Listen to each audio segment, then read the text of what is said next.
behind. I'll hit you from behind. And I start getting some good pumps, right? There's no kids here. I start getting some good pumps, and all of a sudden, I start feeling like one of my high school buddies is in there because my knees just keep giving out. And I'm like, what the hell is that? Oh my God, my ass is slapping the back of my knees. In my mind, I didn't want to admit that to her. But I realized what it was. I'm like, oh. Maybe I can push through it. Nope, I can't. So I faked a cramp. Oh, I got a cramp, I can't keep going. Right, ladies, you got your headache, we got our cramp. We always fake a cramp in the calf. That always gets us out of it. That was a little embarrassing. I don't know how to get out of that, but I think it's pretty cool, you know, like she's still with me even after all that stuff. Man! Hey, you know what? Until you get hit with this cramp, don't. Is that where I lost you guys? Hey, huh? Whoa. That's how you take somebody like a man. What? That's how you do it. That's how you get it done. All right. I'm going to take some lessons from her. Do you teach? Do you teach? Oh, I saw who it was. Like, these lights are bright, but I see who it was. I see her out there. You still got that feathered 80s look, too? Oh. You know she's rough in bed. Farrah Fawcett. Since we're talking about dead people. Oh. That's messed up. She's not dead? Is she alive?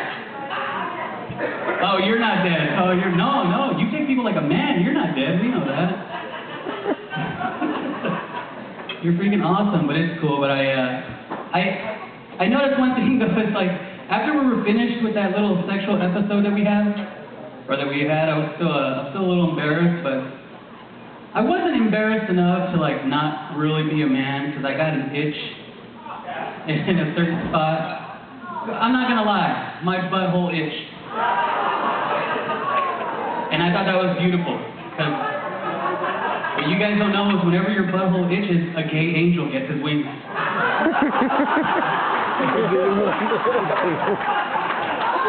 Must have been bullshitting with friends when he came into that one. I'm just kidding. Gay people don't go to heaven. Oh. Yeah, they do. I'm just kidding. They probably do. I don't know. Nobody get offended about that, okay? Because you know what? Because God knows who gets in there and who doesn't. God has a sense of humor, and he's probably laughing at that joke right now. God has a sense of humor. You know that because you know how I know God has a sense of humor? He made everybody in his own image. That's funny. Yeah. Everybody. I know that. That's why whenever I come across like an ugly person, I'm like, good one, God. Good one. This is a good one. He's got a sense of humor. But you know what? I'm actually, you know, really good friends with some gay people. Because you have to have like 3 gay friends in order to live in humor. And I don't make the rules. They just told me. But you know, it's like. One thing that I don't like is that people always like to say, you know, that gay people, like, that they chose that lifestyle. Like, I don't know. I don't know if they chose it. I don't know if they were born that way. What I know, what happened to probably some of them, is they had a really messed up sex talk from their dad. Like, yeah, some of the guys here know what I'm talking about. I know this because my dad gave me a really messed up sex talk. He called me over one day, and he's like, Miko, come here. Come here, Miko. Come here, Miko. Look at my plate. There's a burrito and a taco. That's all you need to know.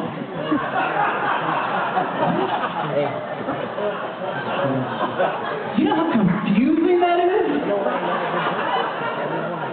I stared at that plate for hours.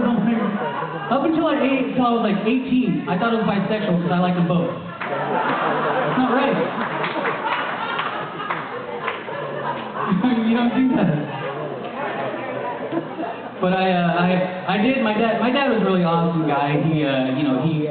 We grew up here in Phoenix before I moved to Yuma, which is it was actually, things have changed since I've been gone. So I'm actually really glad that I got a ghetto GPS in my car because it was really necessary when we pulled into Phoenix coming off the I-10. You guys know what a ghetto GPS is, right? It doesn't work. It doesn't. Like, the only time that it works is like it lets you know when you've made a wrong turn. You know what I mean? Like, all of a sudden it kicked in because I took off that wrong turn off of the I-10 and she's like, oh shit, you've entered Guadalupe. What is Guadalupe? That's my mom's name. Locking doors. Click, click. Recalculating escape route. Thank you. Nice. But I got stuck at a light in Guadalupe, and I don't know if you guys have seen some of the fine citizens of Guadalupe, taxpayers. I got stuck at a light, and these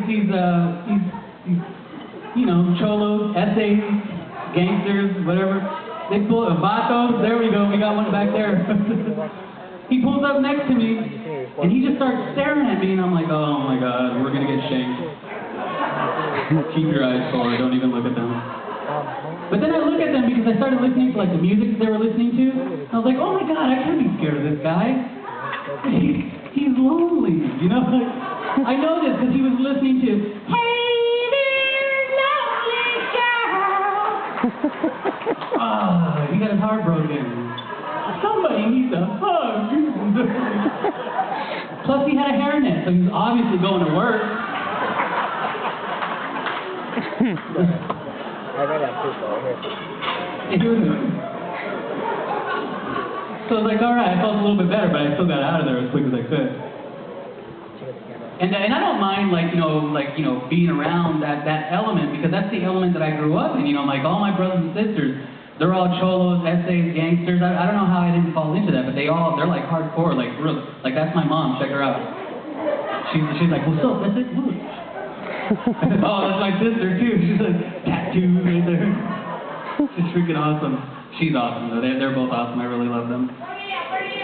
Where they at? They're right there. Go ahead, raise your guys' hands. There we go, right there. From the west side. Shut up. You guys are supposed to be parking the cars.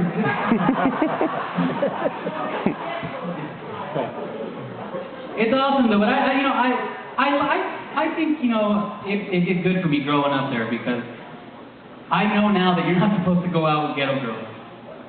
You ever think, oh, you guys don't know what ghetto girls are? That's good. That's good. You gotta watch out because they're starting to blend into everybody else. You'll know a ghetto girl because the first time you walk into her house, you'll see that all her family portraits were done black and white at the state fair. Yeah. And there's always like a couple of them, and there's never just like one picture. There's a couple of them, and there's always like a new cast member in each picture, you know what I mean? There's always like a new dad or a new baby, like it's always my sister, I'm not talking about, they don't know I'm talking about you.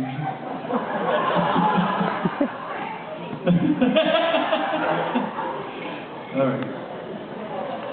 But I don't go out with ghetto girls anymore because it was really uncomfortable. Because all of a sudden when I was going out with ghetto girls, I was peeling makeup for them at Walmart. Yeah. You never know what to say to that. We're in Walmart and she's like, ooh, check this out. This eyeliner matches my lips perfect. Slit in my pocket. I'm like, why in my pocket? She's like, hey, you wanted to have sex later on, didn't you? I'm like, what else do you want? Because I want to try some freaky stuff tonight. No, I've already got some Snickers in there, but I'll make it fit. I don't care. I'll make it fit. Another thing that I did when I was going out with a ghetto girl, and it's a little embarrassing, is she wanted me to talk dirty to her in the bedroom. I didn't know how to do it, but I thought, like, you're only 13 once, you gotta try it. So I tried it, and I'm like, how do we do this? She's like, you just tell me what you want me to do to you, eh? They always end sentences in A. I don't know why. And I'm like, Canadian chola? They coined the phrase, so there's gonna be like a big rumble between Canadians and cholos and cholas. Hey, if it's hockey, the Canadians will win. But if it's a fight, They're down. Maple leaf blood running all over it. But I said, oh, somebody went, don't go for the Canadians. They're doing pretty good. They're doing pretty good. But they put mayonnaise on everything, which is a little weird. Yeah. You're not even Canadian. So anyway, so she starts telling me, the way that you talk dirty in the bedroom is that what you do is just tell me what you want me to do to you. So I tried it. I thought about it for like 30 minutes. You think you'll take me home? And I was like, okay, what I want you to do is, she's like, oh, you're already. You can take, I'll get Say it slowly. You got the tape. Yeah. Hey. That's your mom's name, Whisper. Okay, cool. That's cool. Then she was like, don't mess around, do it. So I thought, I got into character and I'm like, do you know what I want you to do for me right now? And she's like,